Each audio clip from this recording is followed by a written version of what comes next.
만약에 내년 1월부터 코인 투자로 1억 원을 벌었는데 그중에서 2천만 원이 넘는 돈이 그냥 세금으로 빠져나간다면 어떻게 하시겠습니까? 지금 이번 일이 진짜 그대로 시행이 될 수 있을지 아니면 또 한 번 흐지부지 미뤄질지 이 정부랑 정치권이 정면으로 충돌하고 있습니다. 이게 그냥 흘러가는 뉴스 한 토막이 아니라요. 국내 코인 투자자가 1,300만 명을 넘은 상태에서 우리나라 인구 4명 중에 1명이 직접적으로 영향을 받는 문제라는 뜻인데요. 근데 이번엔 분위기가 좀 달라졌죠.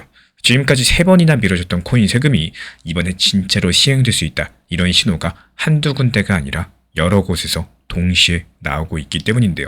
먼저 정부 입장부터 짚어드려 보겠습니다. 우리나라 세금 정책을 담당하는 부처의 문경호 소득세제 과장이라는 분이 있죠. 이분께서 서울 여의도 국회의원회관에서 열린 토론회에 직접 나오셨습니다. 그리고 이렇게 말을 했어요. 내년 1월부터 예정대로 가상자산 과세를 진행을 하겠다. 여기 짧지만 무거운 한마디를 던졌는데요. 여기서 한 가지 짚고 넘어가야 되겠습니다. 이 대한민국 정부가 시행 여부에 대해서 공개된 자리에서 이렇게 입장을 분명히 밝힌 거는 이번이 처음 있는 일이에요. 그동안 정부가 애매한 태도를 보여왔었고요. 결국에 시행 시점 자체가 자꾸 미뤄졌습니다. 근데 이번에 정부 담당자가 공식 석상에서 직접 시행을 못 박았다라는 건데 그렇다면 야당은 과연 가만히 있었을까요? 전혀 그렇지가 않았겠죠. 그리고 야당인 국민의힘은 정반대로 움직이고 있습니다. 이 송원석 원내대표가 지난 3월 코인 세금을 아예 없애버리는 법안들을 직접 발의를 했는데요. 단순하게 미루자는 게 아니라 코인 과세법 자체를 폐지하자는 강경은 아닙니다. 이 국민의힘이 폐지를 주장하는 가장 큰 이유는 형평성 문제 때문에 그렇습니다. 조금 더 쉽게 풀어드려 보자면은 만약에 우리 구독자분들께서 주식으로 1억 원을 벌었다고 가정을 해볼게요. 그럼 일반 투자자라면은 양도소득세를 따로 내지 않죠. 거래할 때 0.15% 정도의 작은 거래세만 내고 끝납니다. 근데 똑같이 코인으로 1억을 벌면 어떻게 될까요? 250만 원을 빼고 나머지 9,750만 원에 대한 22% 세금이 붙습니다. 계산을 해보면은 약 2,145만 원이 그대로 빠져나가는데요. 같은 1억을 벌었는데 주식 투자자는 1억 번 거에 대해서 세금을 거의 내지 않고 코인 투자자는 무려 2천만 원이 넘는 돈을 내야 된다는 얘기입니다. 이게 말이 된다고 생각을 하시나요? 그리고 야당은 바로 이 지점을 파고들고 있어요. 그리고 그냥 말로만 그친 게 아니라 지난 3월 25일 국내 5대 코인 거래소 대표들과 직접 만나가지고 폐지 입법 방향성까지도 논의를 했는데요. 실제 행동으로 옮기고 있다는 뜻이고 그렇다면 시장에 있는 투자자들은 이 상황을 지금 어떻게 보고 있을까요? 여기서 재미있는 데이터가 하나 있습니다. 이 코인리스랑 크라토스가 함께 진행한 국내 투자자 설문조사 결과인데 시행 여부를 묻는 질문에 대해서 응답자의 37.5%가 또 미뤄질 거다라고 답을 말했고 22.7%는 아예 폐지될 거다. 그리고 21.8%는 예정대로 시행이 될 거다. 그리고 18%는 면세 한도를 올린 다음에 시행될 거다라고 답을 했습니다. 의견이 거의 4갈래로 갈라진 상황인데요. 이 시장 자체가 갈피를 잡지 못하고 있다는 얘기겠죠. 근데 지금부터가 진짜 중요한 부분입니다. 이 과거 3번의 유예 패턴을 한번 살펴보자면은 코인 세금은 원래 2022년 1월부터 시행될 예정이었고 근데 2023년으로 미뤄졌고요. 다시 2025년으로 미뤄졌고요. 지금은 2027년 1월로 다시 한번 미뤄진 상황입니다. 매번 시행이 가까워질 때마다 정치권이 부담을 느끼고 또 유예를 결정을 해왔었는데 그래서 지금 시장은 이번에도 또 미뤄질 거라고 바라보고 있는 거예요. 근데 이번에 한 번도 없었던 일들이 동시에 일어나고 있습니다. 먼저 첫 번째, 정부가 공개된 자리에서 시행을 못을 박은 것은 이번이 처음이죠. 그리고 두 번째, 국세청은 이미 과세 인프라 구축에 착수한 상황이죠. 이 시행을 가정하고 시스템을 차곡차곡 만들고 있다는 뜻인 건데 그리고 이어지는 세 번째, 이 정부 차원에서 스테이킹이나 에어드롭처럼 새로운 형태의 코인 소득에 대한 세부 기준까지도 연내에 발표하겠다. 이렇게 예고를 한 상황입니다. 이 단순한 정치적인 발언이 아니라 실제 시행을 위한 준비가 진행되고 있다는 의미를 가지고 있겠죠. 여기서 한 가지는 단정하진 않겠습니다. 이 미래는 누구도 정확히 모르는 거고요. 정치 상황은 언제든지 바뀔 수가 있기 때문에 지금까지 공개된 자료만 딱 놓고 보겠습니다. 그렇다면 앞으로 어떻게 진행이 될 거냐? 예정대로 2027년 1월 이 과세가 시행될 걸로 보여요. 그리고 면세 한도가 250만 원에서 더 올라간다거나 또 세부 기준이 보완된 형태로서 진행될 가능성이 가장 크겠습니다. 왜 이렇게 보는지 근거를 말씀드려 보자면요. 먼저 정부 여당인 더불어민주당 측에서는 이 원래부터 소득이 있는 곳에 세금이 있다. 이런 원칙을 강조해오고 있는 상황인데요. 다만 면세 한도를 더 올리자 이런 입장이었습니다. 그리고 정부는 처음으로 시행을 공식화한 상황이고 국세청은 이미 시스템을 만들고 있는 상황이죠. 대한민국 야당이 폐지 법안을 발의를 했었지만요. 야당 단독으로 법안 통과시키는 것은 현실적으로 어려운 상황이기 때문에 결국에 여당과 야당이 어디선가 합의점을 반드시 찾아야 되는 상황인데 그 접점이 바로 면세 한도 상향 그리고 일부 기준 보완을 거친 이런 시행들이 될 가능성이 가장 자연스럽다는 말씀을 드려요. 정부 차원에서 내년 1월 시행을 처음으로 공식화했고요. 국민의힘은 폐지 법안을 발의해서 정면으로 충돌하고 있습니다. 시장에서는 37.5%가 또 미뤄질 거다라고 바라보고 있지만 또 정부랑 국세청이 실제로 움직이는 방향성은 시행 쪽에 더 가깝습니다.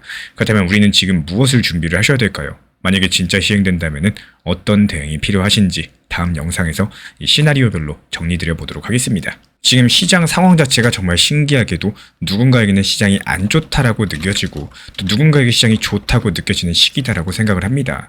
가장 큰 차이는 포트폴리오를 어떻게 구성했느냐 이 차이점이라고 생각을 하는데요.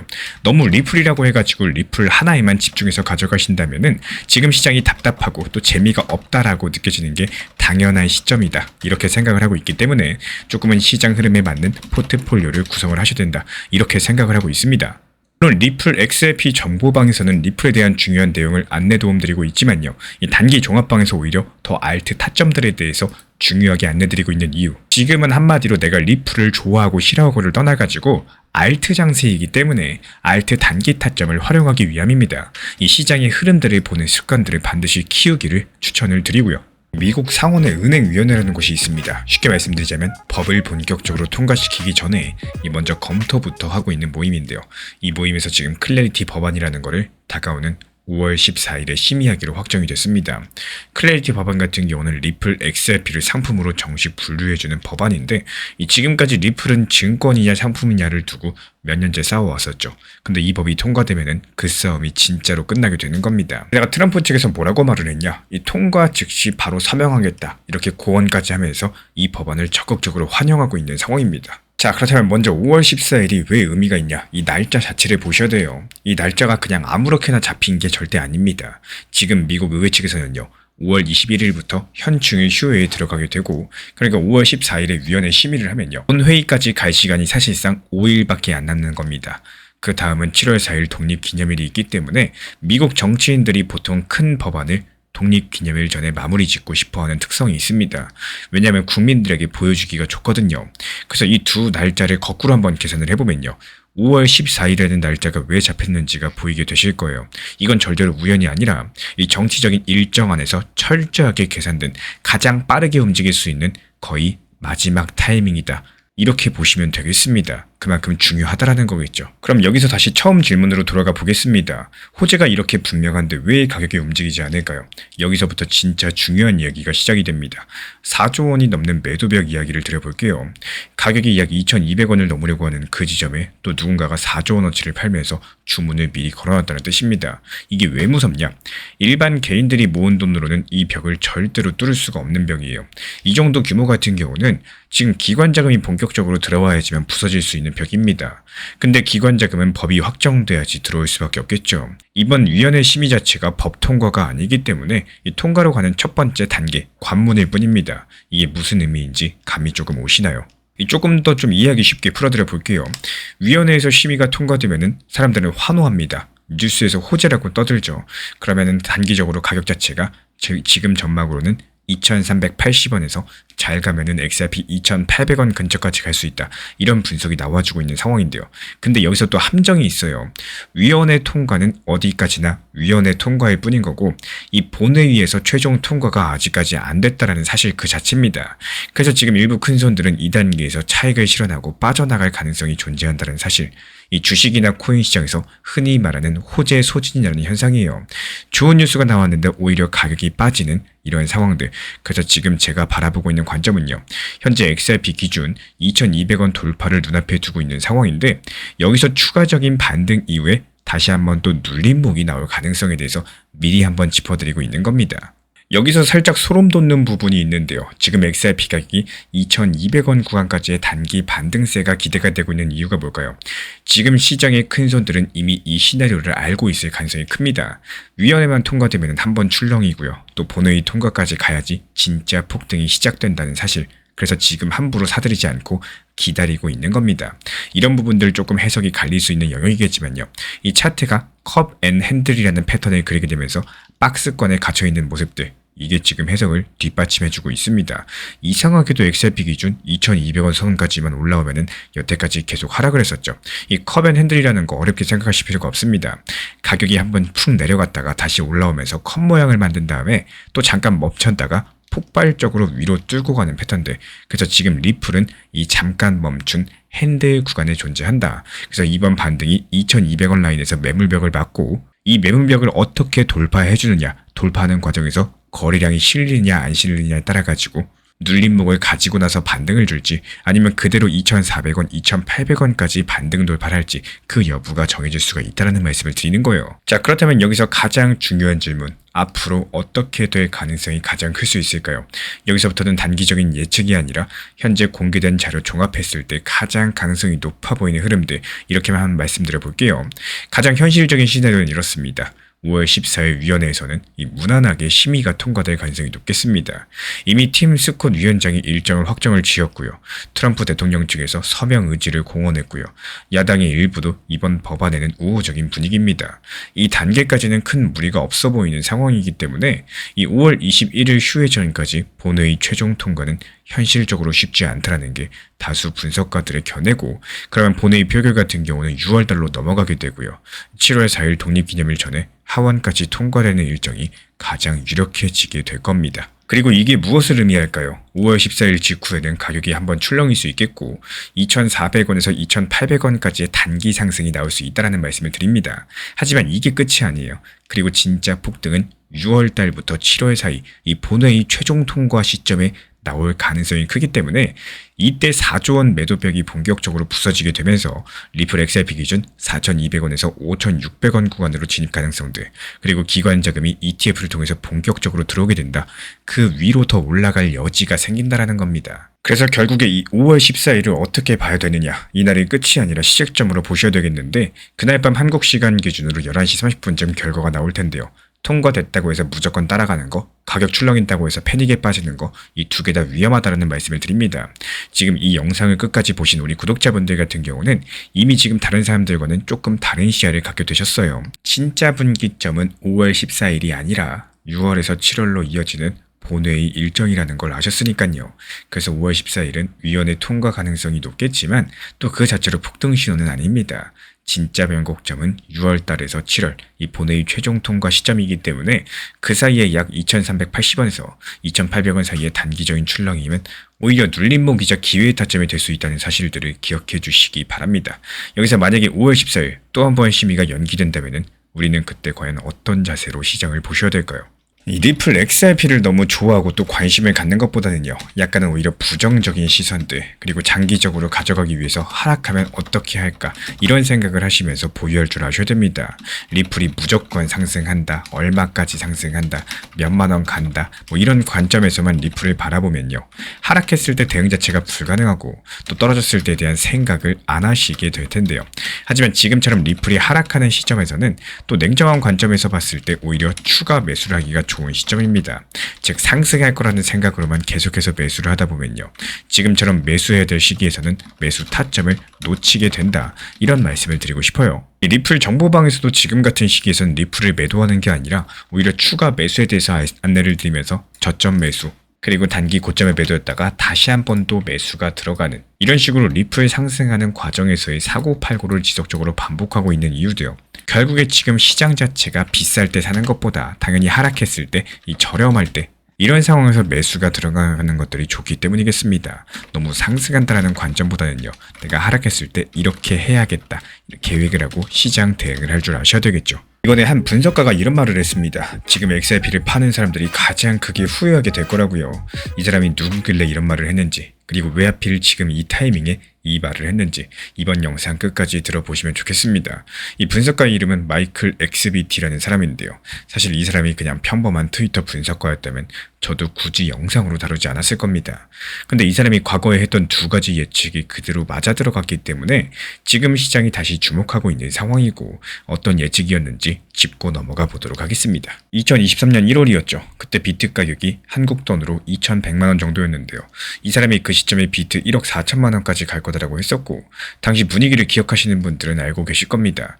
비트코인 죽었다는 말이 매일매일 나오던 시절이었거든요. 근데 실제로 보면 2024년 12월 비트가 1억 4천만 원을 뚫었습니다. 그리고 또 한 가지, XRP가 700원 근처에서 거래되던 시기에 이 사람이 이 7년짜리 장기 패턴이 곧 깨질 거다라고 언급에 나왔었고, 그 후에 XRP가 어떻게 됐을까요? 2025년 1월 4,700원 부근까지 상승을 했습니다. 수익률로 따져보면 약 600%의 상승을 기록을 했는데요. 그리고 지금부터가 중요합니다. 이 사람이 이번에 또 무슨 말을 했길래 시장이 술렁이는 걸까요? 마이클 XBT가 이번에 한 말의 핵심은 두 가지입니다. 첫 번째로 XRP가 지금 이미 바닥을 다 잡았다. 두 번째로 대부분의 사람들이 지금 XRP를 외면하고 있는 상황이기 때문에 오히려 이 상황 자체가 강세 신호다라는 겁니다. 이 두 번째 말이 조금 묘하죠. 사람들이 안 보고 있고 외면하고 있고 리또속이라면서 곡소리가 나오고 있는 게 오히려 신호가 된다라는 거. 이 부분을 한번 풀어드려 볼게요. 틀어봤을 때 XRP 같은 경우는 거의 70% 정도 빠졌었죠. 그리고 지금은 1,800원, 2,200원 라인에서 몇 주째 옆으로 횡보하고 있고요. 물론 오늘 시장에서 2,200원 돌파를 앞두고 있는 상황이지만 이 최근까지의 흐름을 말씀드리자면 이 횡보가 길어질수록 사람들은 어떻게 반응을 했느냐. 이 처음에는 반등을 기다리다가 시간이 지나면 답답해하고 더 시간이 지나면은 그냥 관심을 끊어버립니다. 매일매일 같이 흥분하던 커뮤니티가 조용해지고 유튜브 영상들 조회수가 떨어지고 거래량도 줄어드는 현상들이 최근까지 나왔었다라는 거예요. 그러다가 이제 겨우 지금 XRP 반등 중에 있습니다. 이 반등 초입 구간으로 보여지고 있는 상황인데 바로 이 상태가 마이클 XBT가 말한 그들이 원하는 상황입니다. 여기서 직접적인 그들이 누구냐? 정확하게는 큰 자금을 굴리는 세력을 표현한다. 이렇게 보시면 되겠어요. 이 큰 자금이 들어오려면 가격이 움직이면 안 되겠죠. 가격이 움직이면 매수하려는 사람들끼리 경쟁하면서 가격을 밀어 올리다 보니까 비싸게 사야 됩니다.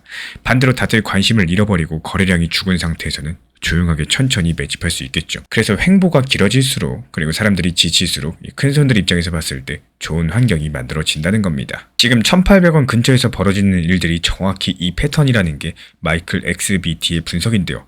단순하게 매수세가 약해서 횡보하는 걸 수도 있거든요. 근데 거래량이랑 가격 구조를 같이 보면은 이 매도 압력이 점점 더 줄어들고 있다는 거 차트상으로도 확인이 됩니다. 그래서 마이클 XBT 측에서는 최악의 구간은 이미 전부 다 지났다. 이렇게 표현을 하고 있다는 거고, 그럼 여기서 자연스럽게 다음 질문이 떨어지죠. 아니 그래서 언제 상승하냐? 그리고 어디까지 올라가냐? 마이클 XBT가 분수령으로 잡은 가격대가 있습니다. 2,500원에서 2,800원 구간이에요. 이 구간에 저항선이 있다라고 보고 있고 이 구간을 강력하게 돌파하는 양봉이 한번 나와주면은 그때부터 흐름이 바뀐다는 말을 합니다. 그리고 이 저항선을 뚫으면 어디까지 보느냐? 약 4,200원 부근, 그러니까 지난 7개월 동안 한 번도 넘지 못했던 그 가격대를 다시 시험하게 될 거라고 봤어요. 더 길게 보면은 2027년 4월까지 11,200원에서 최대 16,800원까지 갈 수 있다. 이런 전망까지도 일부 시장 관측자들 사이에서 나오고 있는 상황이고요. 다만 이런 장기 전망 부분 같은 경우는 이 마이클 XBT의 직접적인 분석이 아니라 더 크립토 베이직이라는 매체가 다른 관측자들을 인용한 부분이기 때문에 참고 정도만 해주시면 되겠습니다. 여기서 진짜 중요한 포인트가 한 가지 더 남아 있어요. XRP가 갑자기 혼자 상승하는 건 어렵기 때문에 알트코인들 거의 항상 비트코인의 흐름을 따라가죠. 그래서 XRP가 진짜 움직이려면 이 비트코인들이 먼저 움직여줘야 됩니다. 그럼 비트코인은 지금 어떤 상황일까요? 최근에 비트코인이 약 4개월 만에 1억 1,620만원 부근까지 다시 상승을 했었고 시장에서 지금 비트가 1억 4천만원까지 다시 뚫을 거다. 여기에 대한 기대감이 커지고 있는 상황입니다. 만약에 비트코인 기준 1억 4천만원을 돌파해준다. 그렇다면 어떤 일이 벌어질까요? 사람들 머릿속에 한 가지 생각이 떠오르겠죠. 비트코인은 이미 너무 비싸다. 이제 안 오른 코인 어디 있냐? 이런 투자 심리들이 알트코인으로 시장 자금이 이동하는 진짜 메커니즘이 켜진다는 겁니다. 비트코인이 너무 상승해가지고 부담스러워지면요. 자연스럽게 덜 상승한 나머지 알트코인들을 찾게 될 거고 그중에서 가장 인지도가 높고 시가총액도 큰 코인이 1순위로 들어오겠죠. XRP가 바로 그 위치에 있다라는 거고 그래서 마이클 XBT가 그린 그림은 이렇게 정리할 수 있겠습니다. 비트코인 기준 1억 4천만 원을 다시 뚫는다. 그러면 사람들이 알트코인으로 시선을 돌릴 거다. 그 시선의 1순위가 바로 XRP다. XRP가 2,500원에서 2,800원 저항선을 뚫게 되면서 그 다음에 XRP 4,200원을 다시 시험하는 이 흐름이 가장 가능성 높다라고 본 중요한 이유는요. 과거 역사 패턴 사이클에서도 거의 똑같은 순서로 시장 자금이 움직였기 때문이겠습니다. 저도 이런 횡보를 보면서 이거 정말 다시 갈 수 있을까 이렇게 의심한 적이 많습니다. 1,800원 근처에서 한 달, 두 달 옆으로만 가다 보니까 사람들 지칠 수밖에 없을 거고 이 지금까지 정리한 내용들 한번 보세요. 분석가 한 사람의 트랙 레코드가 2번 전부 다 맞았고요. 차트상의 매도 압력이 줄어들고 있는 상황이고요. 비트코인은 다시 한번 전고점을 노릴 수 있는 기대감이 커지고 있습니다. 알트코인 시장 전체가 바닥권이에요. 이 네 가지가 동시에 같은 방향성을 가리키고 있다는 게 우연이라고 보기는 어렵겠죠. 결국에 이번에 마이클 엑스비티라는 검증된 분석가가 리플 XRP의 바닥이 끝났다라고 봤고, 그 근거는 1,800원 횡보 구간의 매도 압력 감소 등 비트코인의 1억 4천만 원 재돌파 가능성이겠습니다. 그래서 가장 가능성이 높아 보이는 시나리오는요, 비트코인이 먼저 움직여주고 XRP가 2,500원에서 2,800원 저항선을 돌파를 하면서 4,200원을 다시 시험하는 흐름이겠습니다. 그럼 만약에 진짜로 XRP가 4,200원까지 다시 도달한다면 그때 우리는 익절을 하셔야 될까요? 아니면 더 들고 가셔야 될까요? 이 질문들 다음 영상에서 같이 풀어드려 보도록 하겠습니다. 이 리플 XRP를 바라보는 이 시선들, 내가 원하는 목표 가격, 내가 원하는 매수 단가, 정말로 얼마의 수익이 나왔었지만 못 팔았던 기억들까지도, 이런 것들을 기준으로 보려고 하지 마시고요. 현실적인 지금 단기 저점에서 상승했을 때 올라가면 과연 얼마까지 상승할 수 있을까, 이런 관점에서 시장을 보셔야 또 다음 매도 타점을 잡으실 수 있겠습니다. 이전에 5,000원까지 상승했을 때 못 팔았다는 이런 기억들 때문에 이번에 상승 나오면은 당연히 5,000원 돌파하겠다, 그때 아쉬움들이 계속 스스로 목표 가격을 높이게 되는 경우가 생기고, 또 다음에 반등이 찾아와도 수익 실현의 기회를 놓치실 수가 있겠죠. 그래서 리플 정보방에서도 이렇게 이전 리플의 흐름이 좋을 때 단기 고점에서 분할 익절에 대해서 안내를 드렸던 이유도요, 4,850원이라는 이 수치가 5,000원 부근의 이 심리적인 단기 고점이라는 숫자이기 때문에 현실적으로 봤을 때 이 부근에서 하락할 수 있는 확률까지도 고려해서 먼저 분할 익절에 대해서 안내를 도움드렸습니다. 내가 너무 상승할 거라는 생각들, 방향성보다는 하락해도 괜찮을까, 이런 관점에서 시장을 보시는 게 더욱더 수익에 유리하다, 효율적일 것이다, 이렇게 보여지고 있고, 리플 단기 정보방 입장 원하시는 분들만 지금 보이는 번호로 문자 신청 남겨주시고요. 구독과 좋아요도 부탁을 드리도록 하겠습니다. 이번에 리플의 CEO 브래드 갈링하우스가 미국 마이애미에서 열린 큰 행사 무대에 올라가서 이런 말을 했습니다. 나는 XRP 맥시멀리스트가 아니다. 맥시멀리스트라는 말 조금 어렵게 느끼실 필요가 없는데요. 쉽게 풀면은 XRP가 무조건 좋다고 외치는 사람이란 뜻이고, 그러니까 지금 가격이 빠져가지고 마음 졸이고 있는 홀더들 앞에서 회사 대표가 굳이 한 발짝 거리를 둔 겁니다. 이게 도대체 무슨 뜻일까요? 우리가 알고 있던 그 브래드 갈링하우스가 맞나? 살짝 당황스러우신 분들도 계실 텐데, 근데 이 한마디 뒤에 숨어있는 진짜 이야기를 풀어보면은 앞으로 5년 동안 XRP가 어디까지 가게 될지, 여기에 대한 그림이 완전히 달라지게 됩니다. 이번 영상 끝까지 보시면은 이 가격 차트만 들여다보던 시야가 한 단계 위로 올라가게 되실 겁니다. 먼저 짚고 넘어가셔야 될 게 있어요. 이 갈링하우스가 그 발언을 한 자리는 그냥 인터뷰가 아니었죠. 컨센서스 2016이라고 부르는 전세계 암호화폐 업계 사람들이 다 모이는 가장 큰 행사 중에 하나였습니다. 그런 무대에서 회사 대표가 첫 마디로 한 말이 XRP는 우리의 북극성이다였습니다. 북극성은 길을 잃었을 때 방향성을 알려주는 별이죠. 회사가 어디로 가야 될지 결정할 때 가장 큰 기준이 되는 게 바로 XRP라는 뜻이겠습니다.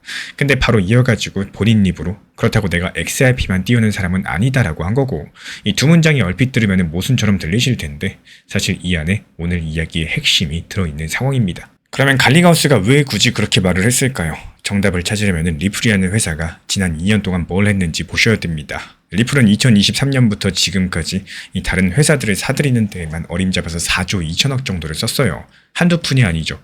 회사가 이렇게 큰 돈을 쓸 때는 그 돈이 어디로 가는지를 보시면은 그 회사가 진짜로 원하는 게 뭔지가 보이실 겁니다. 리플이 사들인 회사들은 대부분 두 종류였고요. 한 개는 큰 금융기관들이 쓰는 결제 시스템, 또 다른 한 개는 자산을 디지털로 옮기는 기술을 가진 회사. 쉽게 말씀드려가지고 은행이나 증권사 같은 곳들이 일하는 방식 자체에 끼어들 수 있는 회사들을 사모으고 있는 겁니다. 그리고 여기서부터가 진짜 흥미로워집니다. 갈링하우스가 그 무대에서 하나 더 던진 숫자가 있었는데요. 리플이 만든 기업용 자금 관리 서비스, 이름이 리플 트레저리고, 이 서비스가 5년 안에 매년 약 1경 8천조 원이라는 거래량을 다루게 될 거라고 했습니다. 1경이라는 단위 자체가 조금 낯설게 느껴지실 수 있는데요. 1조 원이 만 개 모이면 1경 원입니다. 그 정도로 큰 돈이 흐르는 시장이란 뜻이고, 근데 갈링하우스는 거기서 멈추지 않았어요. 그 거래량 중에 30%를 XRP의 블록체인 위에서 처리하겠다라고 했고요. 30%면은 약 5,400조 원입니다. 1년 기준으로 봤을 때 그래요. 이 숫자 자체가 한 방에 와닿지 않으실 수 있겠는데요. 그래서 하루 단위로 계산을 해봤습니다. 1년에 5,400조 원이면은 365일로 나눴을 때 하루에 약 15조 원 규모고, 매일같이 15조 원어치가 거래가 XRP 네트워크 위로 지나간다는 얘기입니다. 참고로 대한민국 코스피 시장의 하루 거래 대금이 보통 10조 원 안팎인데요. 그러니까 리플이 그리고 있는 큰 그림은 이 대한민국 주식시장 하루 거래량보다 더 큰 돈들이 매일 XRP 위에서 움직이는 풍경입니다. 5년 후의 목표라고는 하지만요. 회사 대표가 공식적인 무대에서 발표한 숫자다, 이런 점은 짚고 넘어가셔야 되겠죠.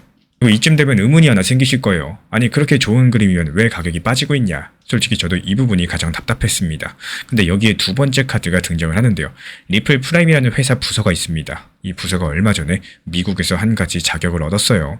미국 증권시장에서 거래가 끝난 뒤에 돈과 주식을 정산해주는 공식 기관이 있는데 그 기관의 정식적인 참여자 명단에 리플 프라임이 들어가게 된 겁니다. 이게 무슨 뜻이냐? 미국 주식시장에서 거래가 끝나고 돈이 오고 갈 때 그 흐름 안에 리플이 한 자리를 차지했다는 사실인데요.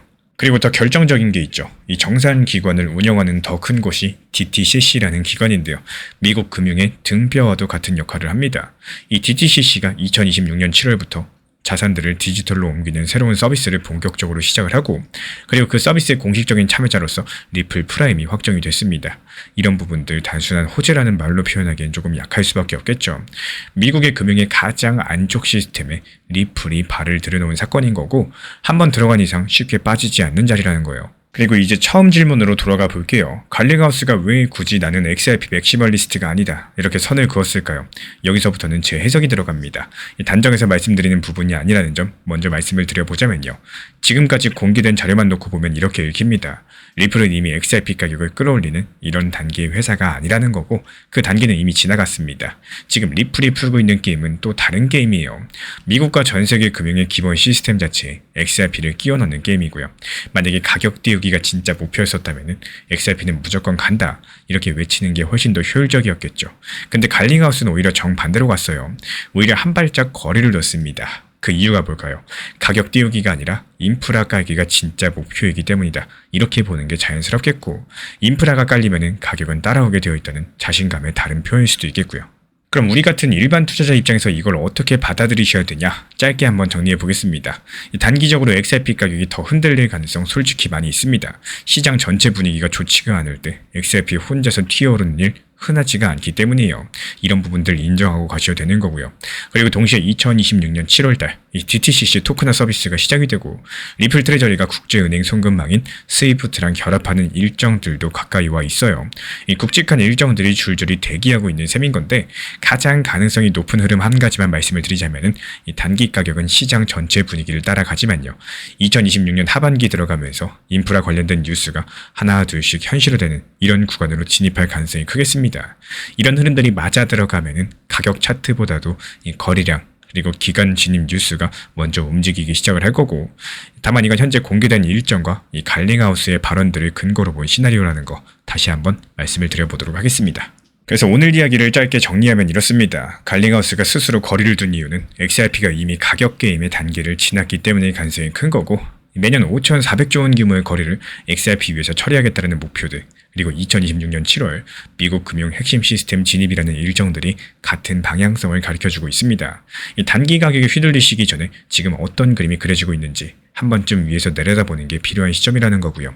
여기서 그럼 한 가지 질문이 남겠죠. 리플이 이렇게 미국 금융 안쪽으로 들어가고 있는 동안에 그 길을 막아설 수 있는 가장 큰 변수는 과연 뭐가 있을까요? 이 다음 영상에서 이런 부분들 풀어드려 보도록 하겠습니다. 이 리플 XRP 정말 답답한 시장이 맞겠습니다. 상승하나 싶었는데 또 하락하고 하락하나 싶었는데 또 반등하고 이 답답하게 왜 이렇게 안 오를까 뭐 이런 생각이 들 정도로 리플이 재미가 없는 시장인데요.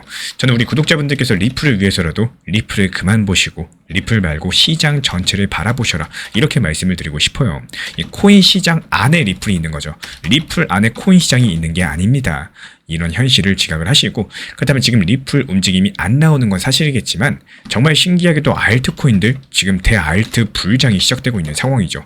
이럴 때 리플만 집착하시면 조금만 내려놓으시고 차라리 이 집착을 시장의 흐름을 잘 활용하는 게 훨씬 더 효율적인 핵심이다. 이렇게 말씀을 드리고 싶어요.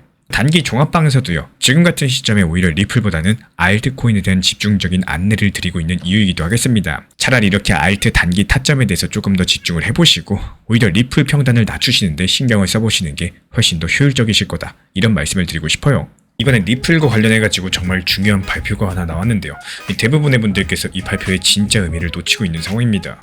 미국의 마이애미에서 컨센서스 2026이라는 큰 행사가 열린 상황인데 여기서 리플의 스테이블코인 사업을 총괄하는 잭 맥도널드 부사장이 한 가지를 발표했어요.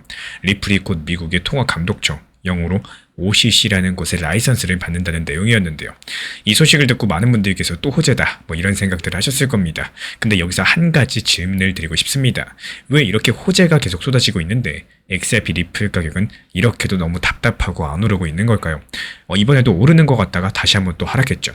여기서 중요한 질문, 이번 OCC 라이선스가 정말로 단순한 호재인 건지 이 결론부터 말씀드리자면은 절대 아닙니다. 이건 호재가 아니라요, 리플이 진짜 은행이 되어가는 과정에 두 번째 단추라는 거고, 그리고 이어지는 세 번째 단추가 무엇인지 알게 되면은 지금 리플 XRP 가격이 왜 이렇게 답답한지도 함께 보이실 겁니다. 그러면 여기서 OCC가 뭔지부터 짚어드려 볼게요. 이 미국의 은행을 감독하는 기관이 여러 가지가 있는데요. 그 중에서 가장 권위 있는 곳이 이곳 OCC입니다.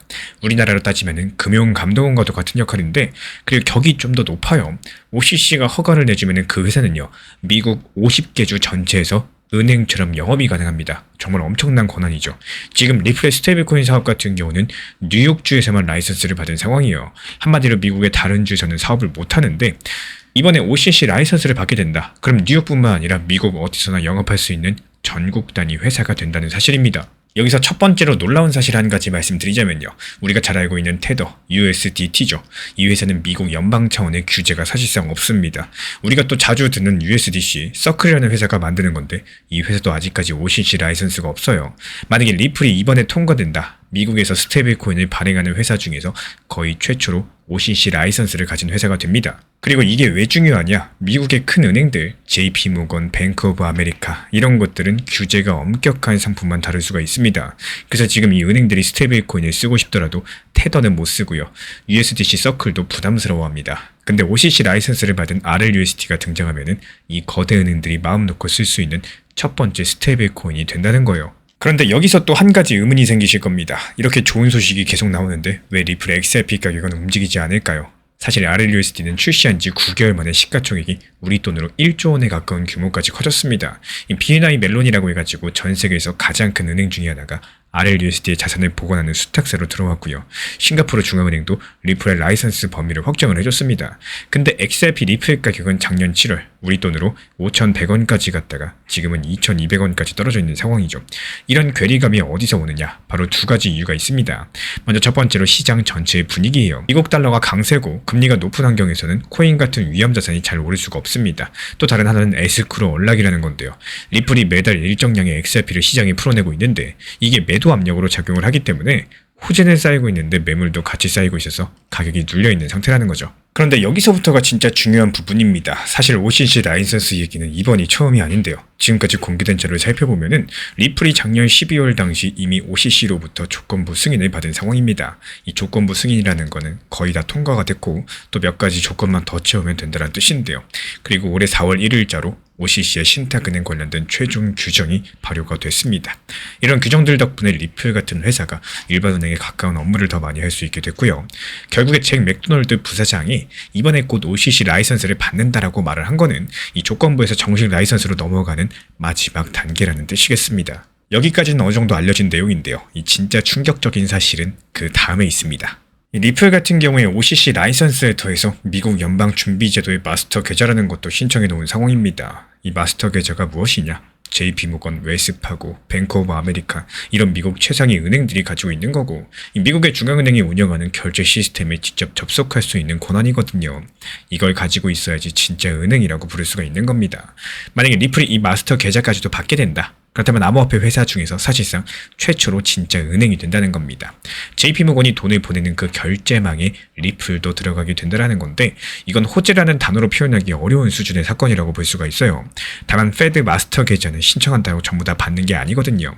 이 승인까지 시간이 얼마나 걸릴지도 아직까지 확인되지가 않았습니다. 미국에 리플이 신청한 상태고 OCC의 조건부 승인은 이미 받았고 이번에 정식 라이선스 통과를 앞두고 있다. 이런 점들을 기억해 주시기 바라고요. 이게 전부 XRP 가격하고 무슨 상관이냐고 물으실 수 있습니다. 가장 단순하게 보면은 RLUSD가 리플 냈죠. 그러니까 XRP의 블록체인 위에서 발행되고 거래가 되고 있는데요. RLUSD 거래량이 늘어나면은 거래 수수료로 XRP가 소비되고요. 거래량이 늘어날수록 XRP의 사용처가 늘어나는 구조라는 겁니다. 근데 이것보다 더 본질적인 변화가 있어요. 리플이 진짜 은행이 되면은 XRP는 그 은행이 쓰는 핵심 결제 자산이 됩니다. 지금까지 XRP가 그냥 빠른 송금용 코인이라는 인식이었다면요.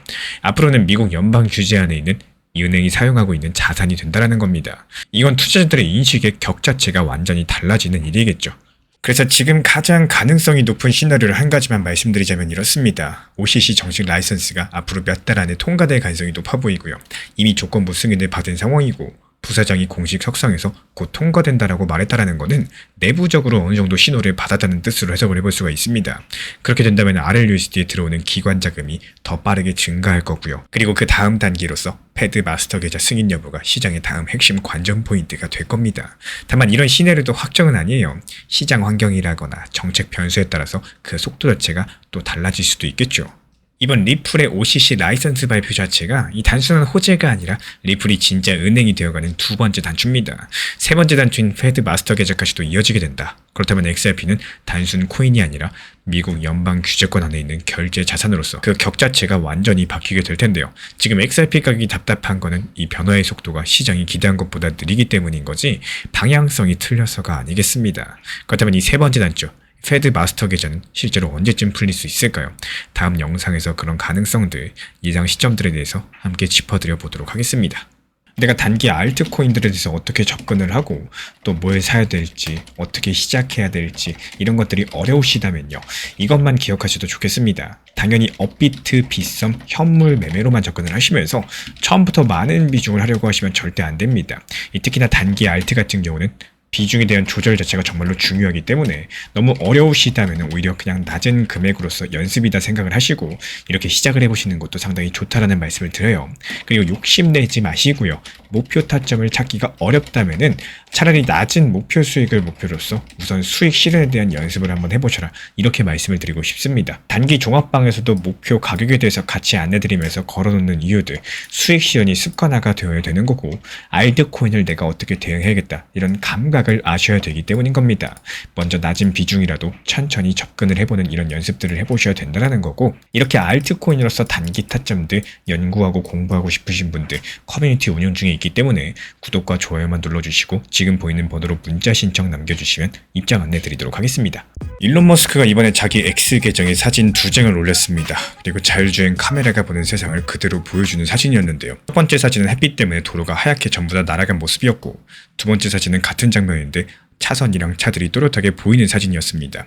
사람들 대부분이 이걸 그냥 테슬라 기술 자랑이다 이렇게 보고 넘기시겠지만 여기서 이상한 점이 하나 있었어요. 일론 머스크가 왜 하필 지금 이 시점에 이 사진을 공개를 했을까요? 그리고 이게 정말로 자율주행 이야기일 뿐일까요? 먼저 말씀을 드리자면은 이번 사진은 도지코인의 미래랑 아주 직접적으로 연결이 될 겁니다. 그래서 오늘은 그 이야기를 차근차근 풀어드려 보도록 할게요. 먼저 일론 머스크가 올린 사진이 무슨 의미인지부터 짚고 가셔야 됩니다. 일반 카메라가 빛을 받으면은 그걸 사람 눈에 맞는 사진으로 한번 바꿔가지고 보여주죠. 근데 이렇게 사진으로 바꾸는 과정에서 밝기 정보가 일부 사라집니다. 그래서 햇빛이 너무 강력하거나 밤처럼 어두운 상황에서는 화면이 뭉개지고 잘 안 보이게 되는데요. 근데 테슬라는 이런 방식들을 쓰지 않습니다. 테슬라는 빛이 들어온 그 원본 데이터를 AI가 직접 분석을 하면서 사진을 만든 다음에 보는 게 아니라 빛 그 자체를 바로 읽어버리는 겁니다. 이걸 테슬라는 직접 광자 계측이라고 부르는데 조금 어려운 말 같으시겠지만 핵심은 단순해요. 사람이 보는 사진을 거치지 않는다는 겁니다. 인공지능이 빛을 곧장 해석한다라는 뜻인데요. 그래서 역광이나 야간에서도 더 잘 볼 수가 있다는 거죠. 여기까지는 일론 머스크가 직접 공개한 내용이고요. 테슬라 측이 설명한 부분입니다. 근데 진짜 중요한 거는 이 사실 자체가 아니에요. 진짜 중요한 건 머스크가 왜 굳이 지금 이 데이터를 공개했느냐, 바로 이 점인 거고, 머스크가 이런 식으로 기술 데이터를 공개할 때는 보통 다음 단계가 가까워졌다, 이런 신호일 때가 많았습니다. 지금까지 공개된 자료만 놓고 보시면요, 자율주행 상업화가 그만큼 임박했다라고 읽을 수가 있겠고, 그러면 자율주행 다음에 오는 단계는 뭘까요? 바로 로보택시겠죠. 로보택시라는 말은 많이 들어보셨을 거예요. 운전자가 없는 자율주행 택시인데 사람들이 잘 모르는 게 하나 있습니다.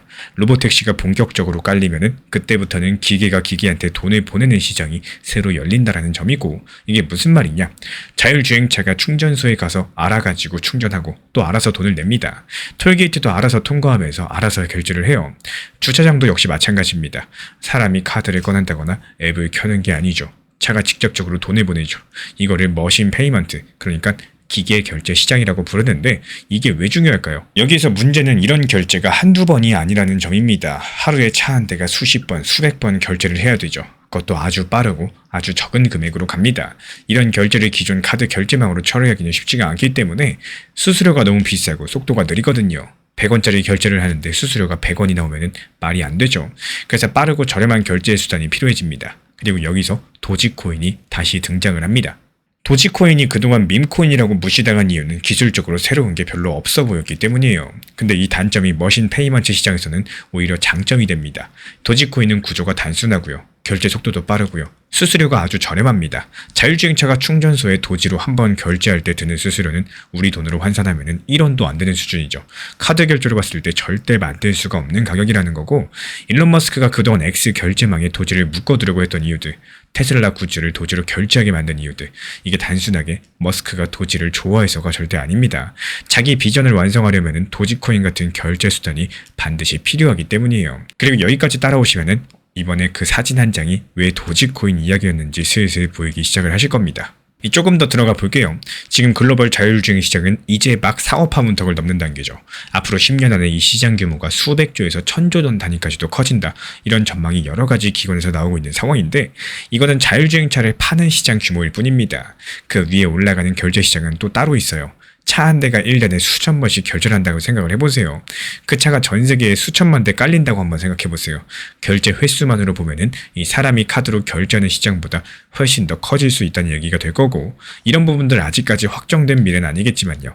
방향성 자체만큼은 이미 업계 안에서 진지하게 논의되고 있는 흐름입니다. 물론 여기서 도지코인이 무조건 좋다? 이렇게 말씀드리는 게 아닙니다. 반론도 존재할 수 있겠죠. 예를 들자면은 결제 코인이 도지코인만 있냐? 이런 질문들 충분히 나올 수 있습니다.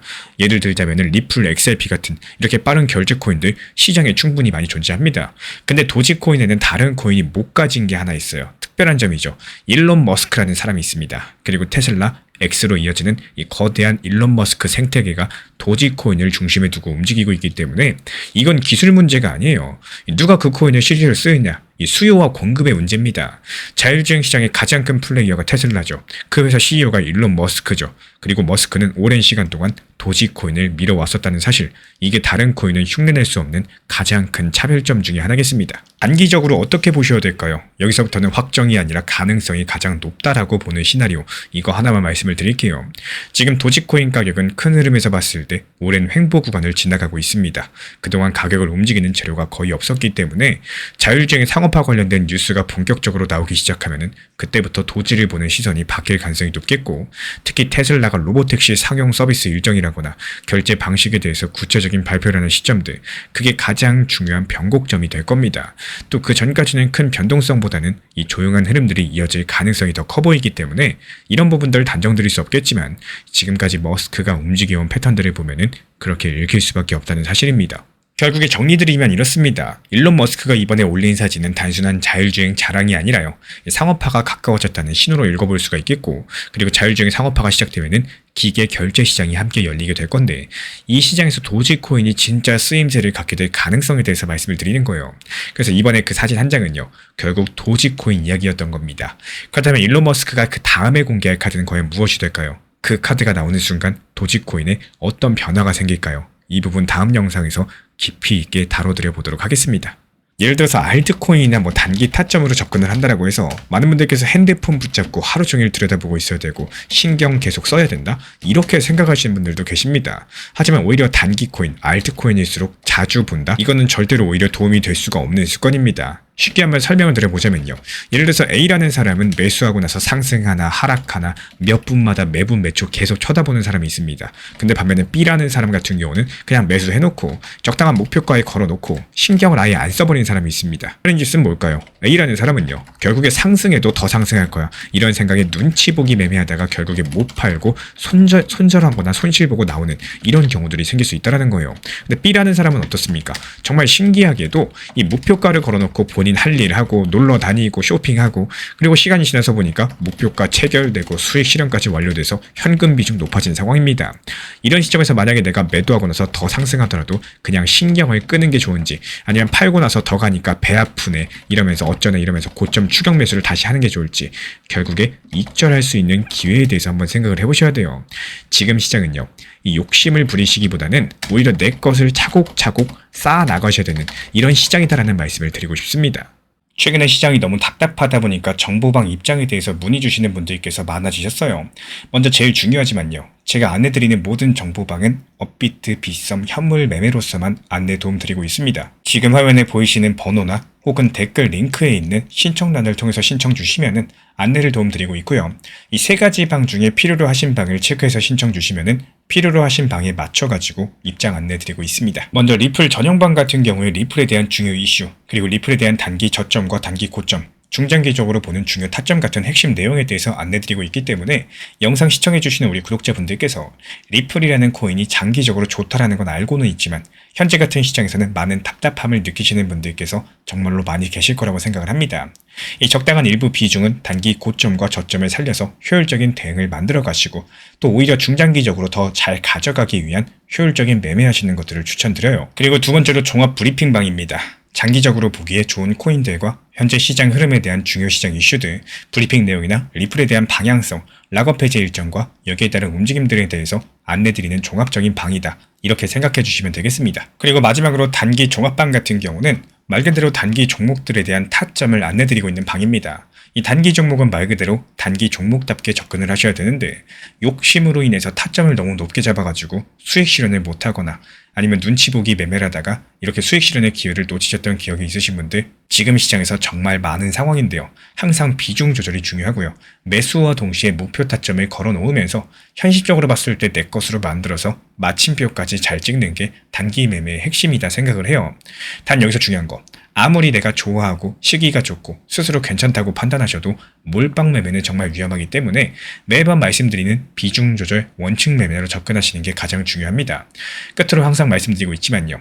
저는 업비트, 빗썸, 현물 매매에 대해서만 안내를 도움드리고 있기 때문에 절대로 해외골에서 선물 매매에 대한 고위험 리스크 매매에 대해서는 언급조차 드리지 않고 있습니다. 무조건적으로 업비트, 빗썸 이렇게 현물 매매로 필요하신 분들께서만 입장 신청 주시면은 안내 도움 드리도록 하겠습니다. 이 빠르게 가는 것보다 중요한 건요. 꾸준하고 길게 가는 게 더 중요한 투자 시장이다. 이렇게 생각을 해요. 건강한 비중 조절 원칙 매매 활용하시기를 늘 응원드리겠습니다. 이 리플 XRP의 매수 매도 타점은 순간의 판단이 전부예요. 그래서 우리 신사 채널에서는 시장의 숨결 하나하나까지 놓치지 않고자 모든 흐름들 실시간으로 모니터링 중에 있습니다.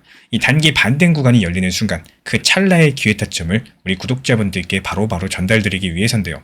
우리 신사 채널을 이미 구독해주신 분들 중에서 실시간 커뮤니티방 참여를 원하신다면 지금 보이시는 번호로 문자 남겨주시면 되겠습니다. 이 혼자서 불안하게 바라보는 시장이 아니라요. 함께 흐름을 읽고 움직이는 경험들을 선사해 드리도록 하겠습니다.